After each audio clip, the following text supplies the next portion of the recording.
it's a dang wrap. You know, with these cars, these vinyl wraps that go on people's cars these days. You know, it's made out of good material, but basically what I want to do. Hey, what's up? Welcome to Slay Edge Media, where I do custom cars and show you DIY videos on how to do a lot of this stuff that you might have to spend thousands of dollars at a shop. You can do it at home in your garage. Stay tuned. Today I wanted to tell you about my experience of having a wrap for over 2 years now. I've had the wrap on this car for 2 years, and I just want to tell you like some things, if I could change some things and things to look after. Some things you got to understand when you're doing multiple colors, you got to think about where they're going to be getting laid down at. Because this is when I was learning to wrap cars. You see, like I have it going over, but the edges, they start getting a little tattered. When you have like a straight line, they can tend to get a little bit tattered on the edges. Like in certain spots when you're relying just on the adhesive, it's a little dirty, don't mind that. Where it's supposed to be a straight line, it can start tearing and start peeling up like that, you see. So basically when wrapping this car, I wouldn't have came into that issue if I had just done it all one color, but I wanted to be super custom, so I knew the risk I was getting into. So basically I could have probably avoided that if I just done it all one color top, but I wanted it to be, you know, unique, special. Another thing to look out for, if you're gonna be doing over seams, so instead of doing it like this where it's all continuous going to one piece, it's better to put it in between the joints. Don't be like me and don't make these mistakes. Oh no, the rims turn out damn good though. This is paint. This isn't even wrap right here. This is paint, and that turned out really nice. Another thing you got to consider when you're using different materials have different strengths. So this is 3M, this is Vivid, and this is Vivid. I just feel like the 3M, this material, this pattern material, is the strongest of the three materials. But I've also noticed in certain spots, this one will peel up, or this one's the stickiest. I think Vivid is stickier than the 3M. Another thing, when you wrap your hood, like say if you've got like indentions in your hood like I do, when you're sealing it, make sure you have plenty of heat in there. Otherwise you get like areas where it lifts up. Forgive me, it just rained last night, so this thing is super dirty. I tried to rinse it off, but I didn't really go over with like soap and cloth and everything like I should have. But it's all right, I can fix anything. Another thing you gotta make sure you do when you're wrapping cars, make sure you don't cut your material too short, because you don't want to be like me. And I'll show you this one part I did. I was wrapping the whole front bumper right here, right? Doing the whole front bumper, and I remember I got like almost like right to the corner, and I was just a little too short and had to pull it up and redo it. I was like, damn, that sucks. So it's better to have too much material than not enough. The thing wasn't that I didn't have enough material, I didn't have it on there centered perfectly according to the measurements I made. So my measurements were too perfect. I should have added like way more than I needed. Another thing when it comes to these seams that go over the door, you see how it like bunches up right here?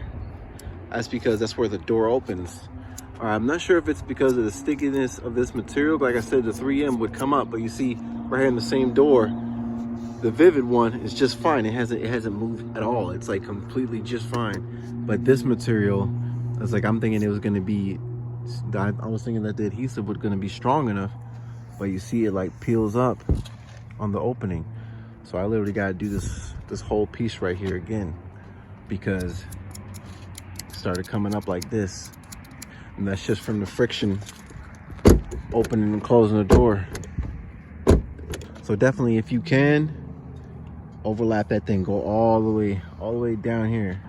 Don't be shy with that material, go all the way down, keep going all the way down. You don't want to have it short like I did on this and have it start coming up like that.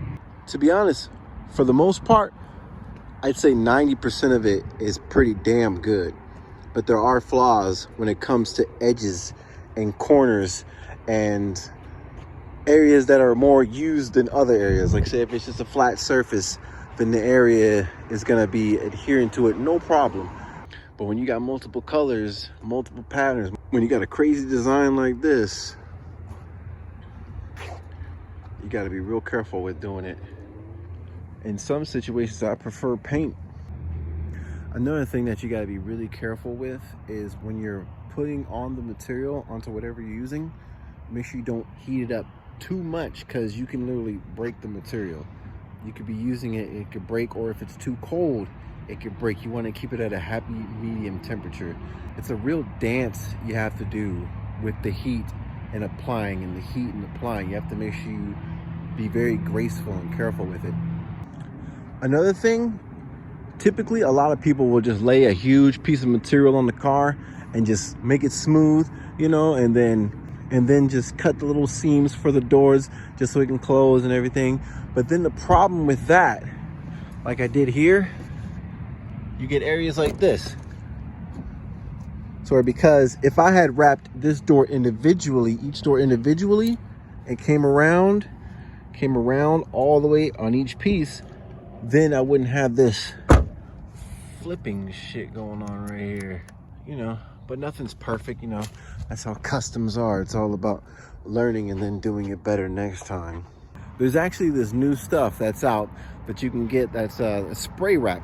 So you can wrap a car much faster, and it's vinyl material as well, but it's in a spray form instead of being like on a roll where you have to put it on manually. You just spray it on manually. So it's easier for application. I'm assuming that it's going to get a lot closer into those little grooves so you can avoid stuff like that. I wanted to use it for my rims, but I had a feeling like it wasn't going to be durable enough, because the rims, you got to worry about rocks and stuff kicking up on them and scratching it up. So if you just freshly wrapped vinyl on there, how easy does that tear versus a very strong high performance paint, you know? I feel like, in my opinion, as far as wrapping rims, I don't want to do it if it's not going to last longer than a month. And ultimately, you want that to last as long as possible. But that's always hard to do when you got color. When you're trying to put a special color on something that takes a lot of wear and tear and abuse daily. But hopefully these tips were useful for you guys. Like and subscribe for more. Peace.